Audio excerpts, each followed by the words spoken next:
Welcome to the Trauma Therapist Podcast. My name is Guy McPherson. I interview incredible people who've dedicated their lives to helping those who've been impacted by trauma. A big thank you to our sponsors and our guests who are supporting this show.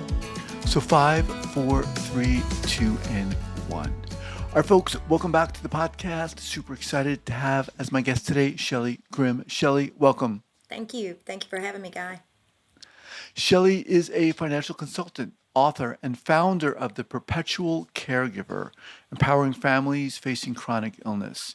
A Ladypreneur recognized by the Worldwide Women's Association with 27 years of financial expertise, she helps ensure dignity and peace of mind through unique tools like the Family Love Letter. Shelly's journey began as a lifelong caregiver for her mother, the first woman diagnosed with Crohn's disease in the U.S. in 1956.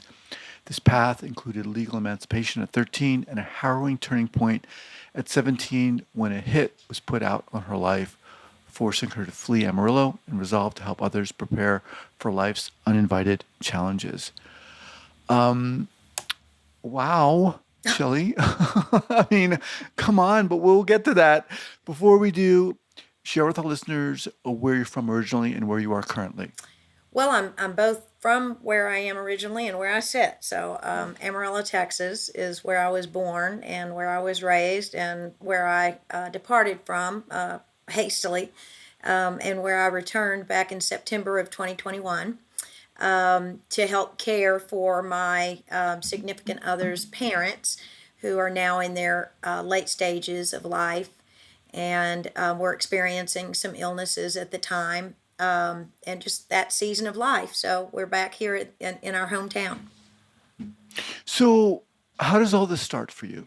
Well, it starts where my mother was the first documented female to be known with Crohn's disease, what is now known as Crohn's disease.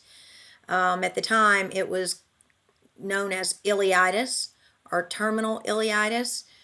There's a part of your small intestine known as the terminal ileum, and it was damaged, or what we now know as obstructed, and she was on her way back from her senior field trip from San Antonio in 1956 and was having some stomach issues, and they thought that she was having, just typical female issues, and took her to the hospital, and it turned out that her stomach was obstructed. And they removed that part of her intestine and then immediately sent her to Temple, Texas, which was Baylor, Scott and White at the time, Baylor University, and then diagnosed her with what, as I said, now is known as Crohn's disease, but at the time was known as terminal ileitis. And she was 18. I wasn't born until 1964, so my story really doesn't start for another 14 years after she had been diagnosed. She didn't even have any medicine to take for it until prednisone was the first thing that they came along with. And so that is why my caregiving story starts at around 5 years old. And it's not really so much that I cared for her. It's just that generally 5-year-olds don't go around caring for themselves. They generally are pretty needy individuals. At least the 5-year-olds that I had were pretty needy individuals. They didn't really like doing much for themselves. They were pretty snotty-nosed and required a lot of care. I am sure that I required more than the average bear. But it was just myself and my mother. My parents divorced when I was 3. And so the first thing that I remember about my mother being ill, quite frankly, I assume that I knew that she wasn't well, but it didn't make much of an impact on me until I was 5 or thereabouts, late 5s, early 6s.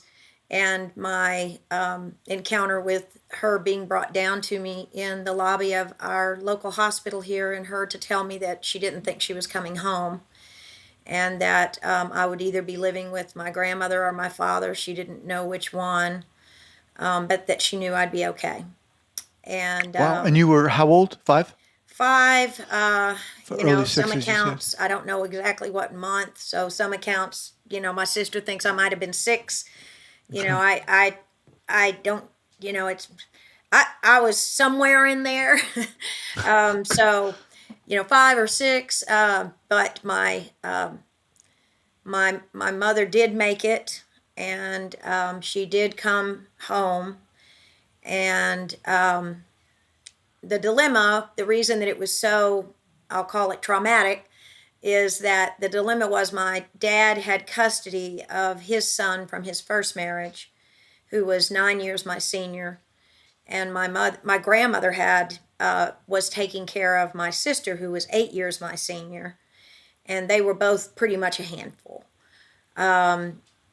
So the reason that my mother was not dead set on where I would go or what I would be, where I would be located if something happened to her, and was just trying to reassure me that I would be okay and that she was the one telling me goodbye, is because those were my circumstances.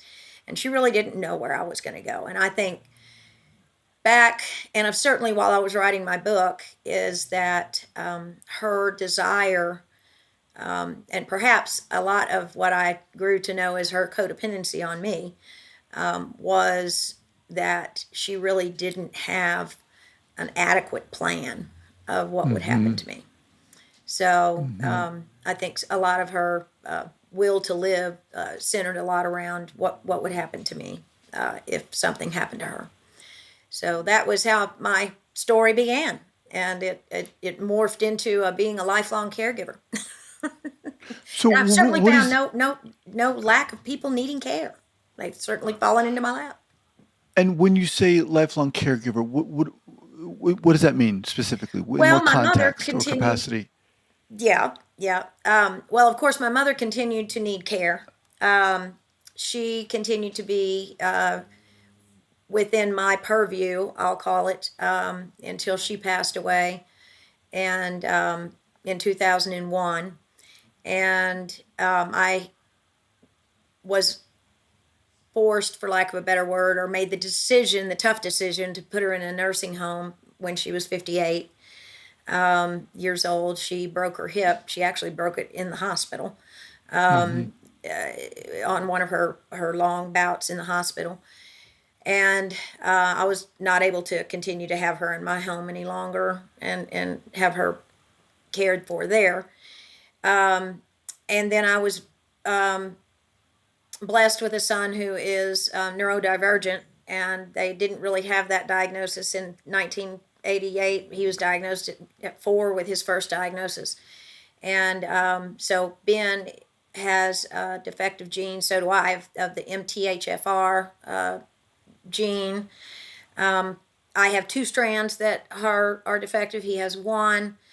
We don't absorb amino acids appropriately, so it's in the rare disease area. But it has been known to have some of the research that's being done now on autism spectrum and that type of thing. So he has some of those Aspergery type traits, and was diagnosed with some of those things at 4. And so I was kind of the sandwich generation before that actually was a thing. I had my mother, who was really quite young for having been so ill, and then had my son, who I was also caring for, and I was a single parent. And I also had my younger child, who was 2 years younger, but he had none of those things. So I had a quite average child, that I had to make sure he didn't kind of really fall into the trap of being, captured into the world of I get nothing and like it. And so Mm-hmm. we made sure he had. He's living in Nashville. He's got 2 kids, and has a relatively normal life, other than being divorced already. But he's chugging along. But that's kind of how I've become a lifelong caregiver.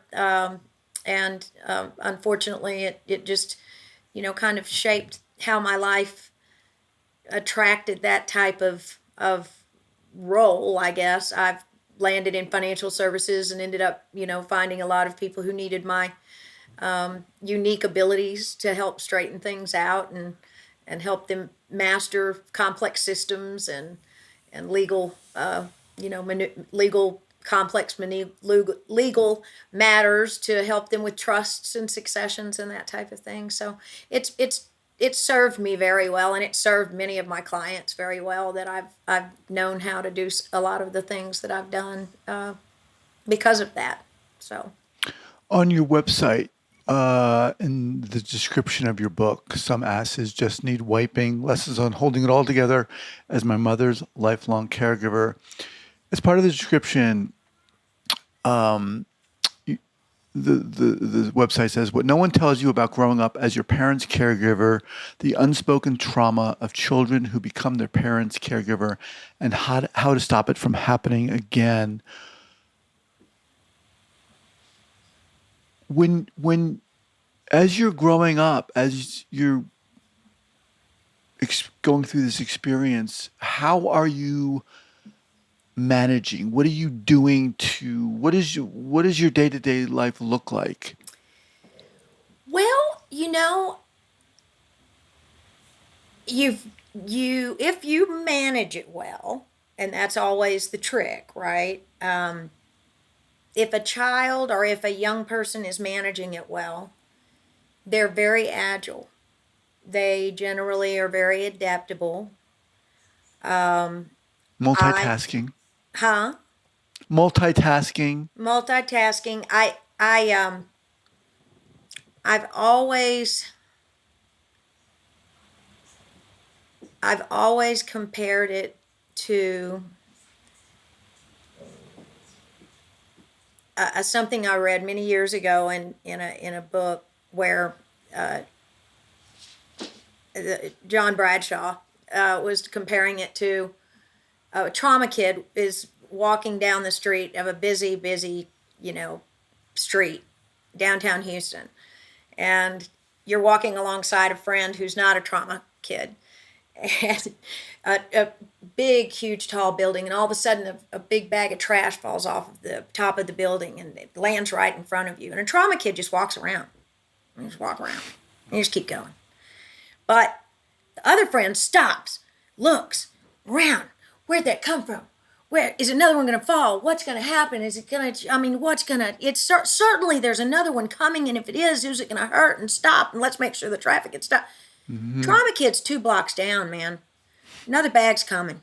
It's coming. We got to get out of the way. We're not worried about the people behind us because you know what? We're telling them all along, like, keep coming, keep going. Because you know Hmm. what? Another Hmm. bag's coming. It's always So coming. just a normal day. It's just another day in Yeah. paradise. So Yeah. you learn that moving, to just keep on moving, keep on trucking, keep the cycle going. Just movement is the name of the game. Sitting still is probably going to get you nowhere. That, if you can sit there for a minute long enough to observe, to make sure that, who's on first, what's on second, and who's on, but you're not really going to stay there long enough other than to observe, because movement is happening. It's happening. Hmm. And that's the day-to-day life. It really just is. And I think I think the thing with kids, when you're a caregiver that early in life, the sooner you figure that out, the better off you are. The damage comes when you don't, and that's where I think you end up with the most damage long term, because you freeze. Where you get, you could, there's a million, ways to analyze that, but you have, even just in Who Moved My Cheese, sniff and scurry, and I mean, which one do you become? Well, the best one's going to be the one that kind of says, well, let me kind of stick my head out here, and see what I've got going on, and then go, okay, I can make a run for it now, and get going. And that's really what I had to become very early, with very little direction, which is how I ended up legally emancipated, which is how I ended up having, a policeman come and warn me and say, hey, listen, there's been some really bad people that have been hanging out at your house, and they know you're not living here by yourself. And they think you're really going to rat them out. And I know you don't even know who they are. So you got to go. And, got me out of town. So, the ways that I was really looked out for didn't materialize as badly as they sounded. They really had more logistics to them than the wow factor when you actually break them down. Because the legal emancipation for me was more that my father needed me to take more control over being able to sign the paperwork at Mm. school, because he was not available all the times that paperwork needed to be signed at school. And he trusted me enough to be able to sign it myself. He knew I wasn't going to go off and do crazy things. And I didn't go off and do crazy things until somebody told me that I wasn't going to graduate on time. And then I went, give me the paperwork. I'm signing myself out and checking myself in college. Thank you very little. So I wasn't reckless. It was just a tool in the toolbox. That's all it was used for. It wasn't used for, hey, I'm mad and I'm going to divorce everybody and I'm going to stomp my foot and y'all can just go pound sand. So are you at 13, you become legally emancipated? I mean, you're going to school Yeah. and then you're coming home and just taking care of your mom? Well, I would usually, I would usually, I don't know how to, it varied. I mean, it kind of depended on what she was like at that time, because sometimes she was really, really sick and sometimes she was working. And, So, uh, continue. You're talking about, well, you were asking me if I would come home and just take care of her. right. And I said it depended. I didn't, the ways that I would take care of her were, if she were really, really sick, I would go to the grocery store. I'd do the laundry. I'd clean the house. Those were the things that I would do. If she was working, and I'd be working too. I mean, we'd just be pooling money to make sure that all the bills got paid. If she was, there's a one portion of the book where I talk about she ended up in the pavilion. She ended up in the mental hospital, and that was due to the steroid psychosis. They loved steroids until they found out you could give them too much, and then they weren't so good. But in order for her to not to end up completely obstructed, she was on about 65 milligrams off and on for about 6 years. So she did end up having a complete steroid psychosis, a complete break. And when she came out, she had a complete break from reality. So she was a new person. Well, we weren't new Mm. people. We remember the same Tina that went inside the pavilion, and she came out and she was a whole new mother. And I'm saying, no, you're the same mother that went inside, and I'm the same daughter, and you're not coming out here and now suddenly telling me I have an 11 o'clock for curfew when I've had no curfew and I've had no I mean, you literally have done nothing as far as being a parent to me up till Mm. now. So I moved out within 6 months and was living in my own apartment at 15 years and 8 months. My dad approved it. I was getting the child support check. He was paying the rent. I was going to high school.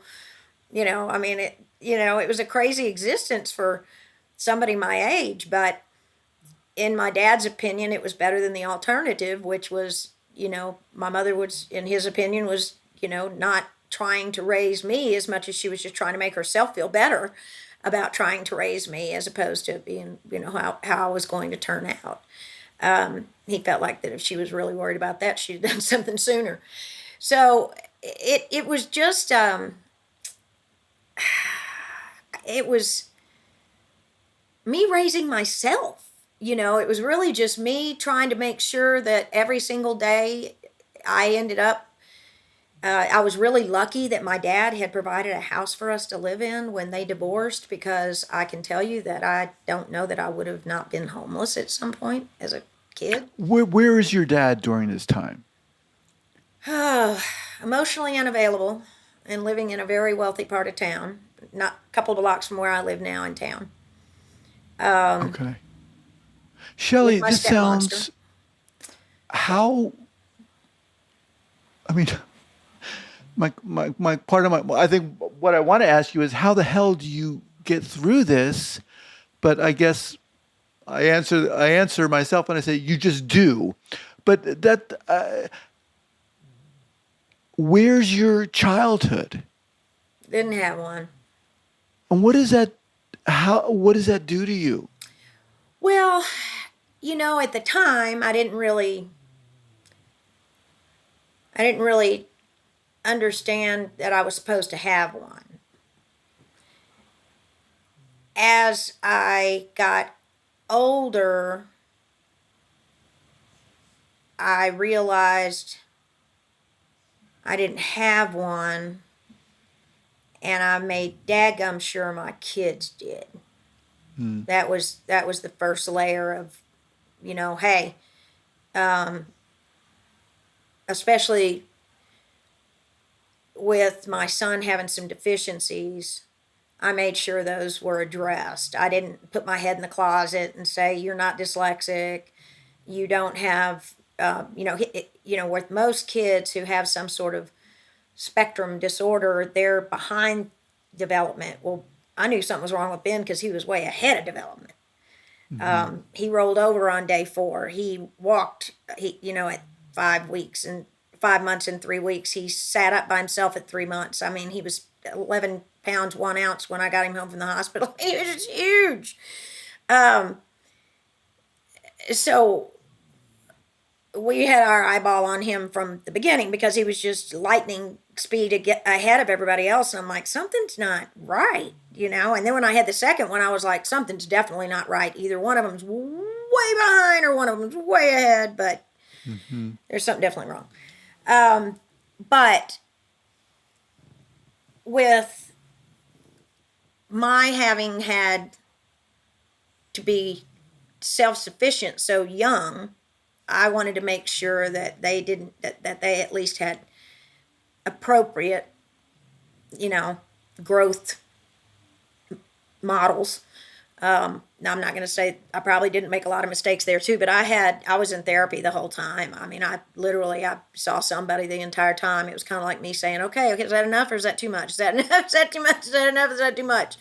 Um, I knew my mom sucked as a single parent. She was a great woman. She was terribly talented. She was an amazing person, but she sucked as a mother. And Mm. I had a horrible father. He brilliant mind, great businessman, but sucked as a dad. So I didn't want to suck, and that was the only way I knew how to do it. I get a lot of opinions. So, at what point do you create or found the perpetual caregiver, and what is it? Well, I think it's just been kind of this work in progress. I think I just finally put a name to it.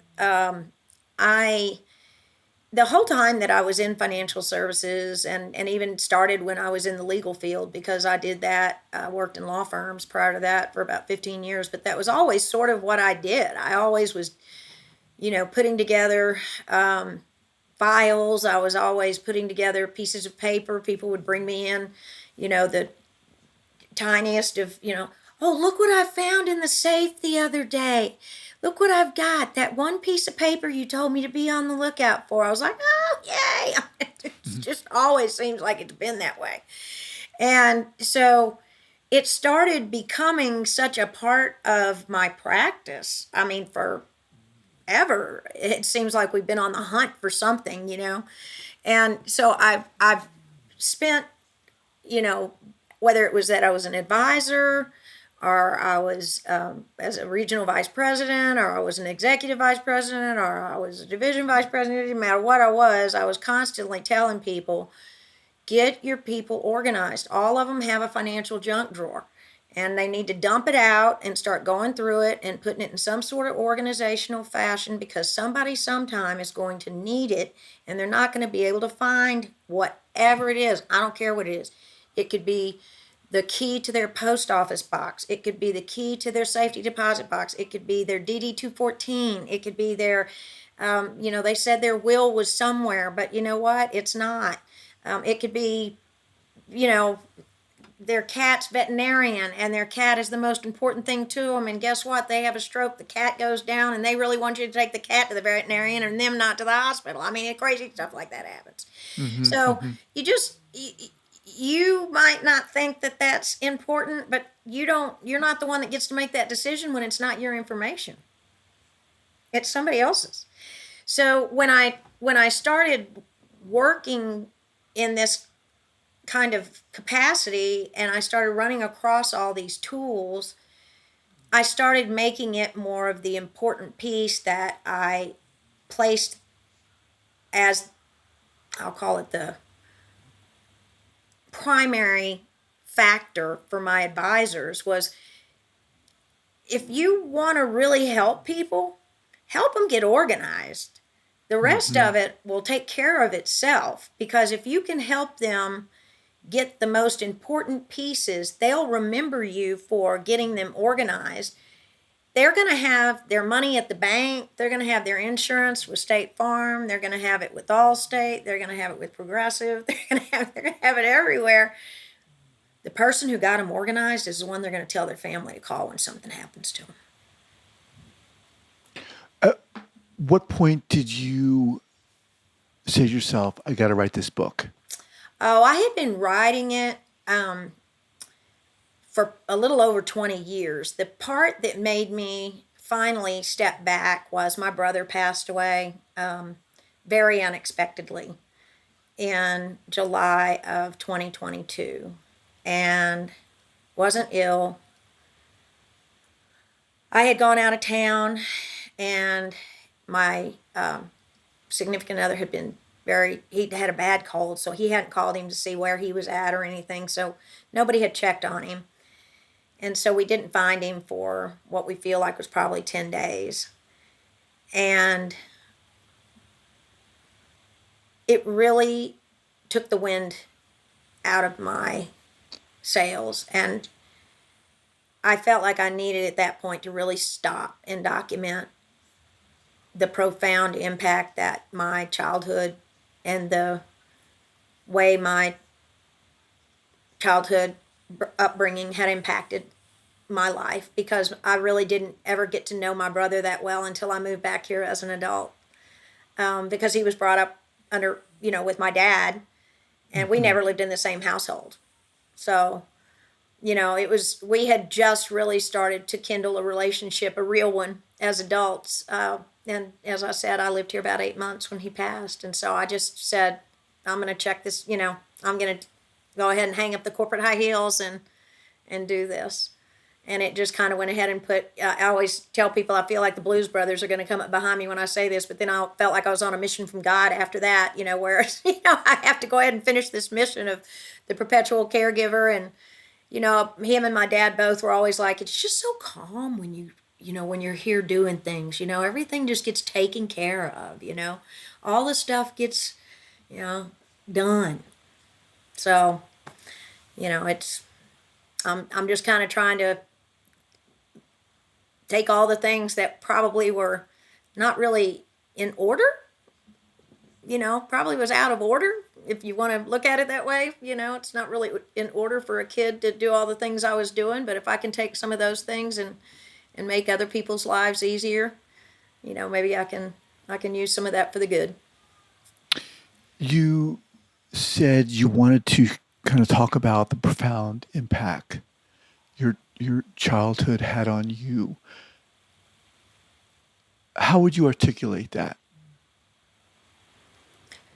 Well, you get to make a choice on that, I think. Um,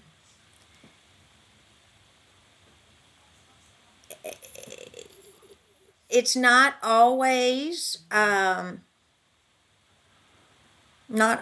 depends on kind of what's going on around you, right? Um, but I think really that becomes a choice for people. They get to say whether they're going to take what things have happened to them and make them good, or take what things have happened to them and make them, you know, bitter. And I've chosen the Well, former. you've chosen the former. Yeah. And Get specific about that, if you will. I think I was probably blessed with some gifts that I need to be thankful for. The multitasking, the ability to rise above, the resilience. There's always kind of a running joke that I probably popped out of the womb and said, "Excuse me, doctor, this is where we cut. It's right here. The umbilical cord's right here." I was directing traffic before traffic could really be directed. Those, some of those are learned, but a lot of those are just they're just there. And so we've got some of that you have. And then in my book I talk a lot about how, like at 5 years old, my mother was like, "Okay, well, let's go be in beauty pageants." It's not because she wanted me to be some kind of beauty queen. That wasn't her deal. She wanted me to have confidence, to be able to go command a stage. And that she made sure I could do that. And it was not because she wanted me to be some kind of beauty queen. It was because she wanted me to command a stage. She knew that was important. She was not necessarily a feminist. She was more. She was like, she was like, "Man, why did she have to go burn the bras? I didn't want us to do that. What I wanted us to do was be able to have the right to work, not have to work." It's like, that was stupid. We didn't. Now we have to. Now it's the two incomes are required for us to have the standard of living that we want, that we said we wanted. We just wanted the option. So that's kind of how my mother was. When I was 8, she got me this kit, Dr. Maxwell Maltz kit on confidence building kit, and that was my Christmas present when I was 8. And I was like, "What is this, man? I'm supposed to have a doll or something underneath here, but it wasn't a doll. It was this." So I had to sit there and tell myself how wonderful I was in that stupid little kit. When people now, you got 3-year-olds saying, "I is wonderful. I is great. I is," well, I had to do that crap when I was 8. People thought I was weird because people didn't do that back in 1974 or whatever it was. And then, her reading for me when I was 12 was "I'm okay, you're okay, and games people play." Okay, well, who's reading that crap at 12? Well, I was, because she knew I was surrounded by a bunch of freaking narcissists. And she said, I gotta get this girl prepared because she's gonna have to spot a game from a mile away, and I can. But No. if she hadn't prepared me for some of that, I wouldn't have been able to have navigated my childhood effectively. I would have been sitting over in the corner with my thumb in my mouth, rocking, because I had some horrible people around me that would have done anything to have torn me down. And tough people, tough people, family. So you just kind of have to, take it for what it is and look at it and, be able to move on. And otherwise, I mean, I've had very, very good mental health professionals say, "I don't know how you're not just either dead, lying in the street somewhere as a meth head, or a prostitute, but you're alive and kicking and you've accomplished some great things, and that is just strictly grace of God, having all the right tools in the toolbox, and a lot of tenacity." So, Was there a point in your life where you longed for a quote unquote normal childhood? Was there a point in your life where you were pissed off, yeah, I mean, angry? I think I could say off and on. Off and on, I'm like, "Man, that'd been nice." But I mean, I can't stay there. I Right. can't turn back the hands of time. I can't. There's no point in remaining in that headspace. I've just got to. Right. I mean, really and truly, it's. I think that's really why people are amazed that I don't aren't I'm not in those positions. Dead, meth head, prostitute. I keep telling them the meth head and the prostitute. Look, I could probably still swing one of those. The body breaking down, I'm not so sure that's going to happen. But meth head, there's still time. Just give me a break. It still happens. Shelley, as we kind of wind down here, what did you want to say in the book? Well, And who's what it I wanted for? to say in the book is sometimes you've got to break down and look around you. And even if you really, really, really don't want to, you're going to have to go ahead and wipe somebody's ass, all right? No choice. Just do it. There are people who are not capable, don't have the capacity. I wish they did. You can sit there and say all you want to. You've got to, you have to, you've got to, you've got to, you're going to, you've got to, you've got to. Look at their capacity. If their capacity is not there, just wipe it. Okay, that's kind of where I am in that whole scenario. Some people's capacity is just not there. Right. And if you've got the capacity to help them, lead them, show them, get them there, direct them, great. Make that happen if you can. Do what you can, when you can, but you don't have to get sucked into the whole thing. Just, and more is on the way. I've got another book coming. I've got a caregiving assessment that's getting trademarked. I've got the first retreat is on May 1st. There's more to come for this because there's resources that need to be out there for the caregivers. But that's what I'm trying to get out there is that caregiving is not a solo sport, and there needs to be more help out there, and there is help out there, no matter what your age is. You've got to look around and to get some help, and the people that need to help you need to look around to give you some. Awesome. All right. How do people learn more about you and the book? What's the best way, Shelley? The best place is my website, www.theperpetualcaregiver.com. Okay.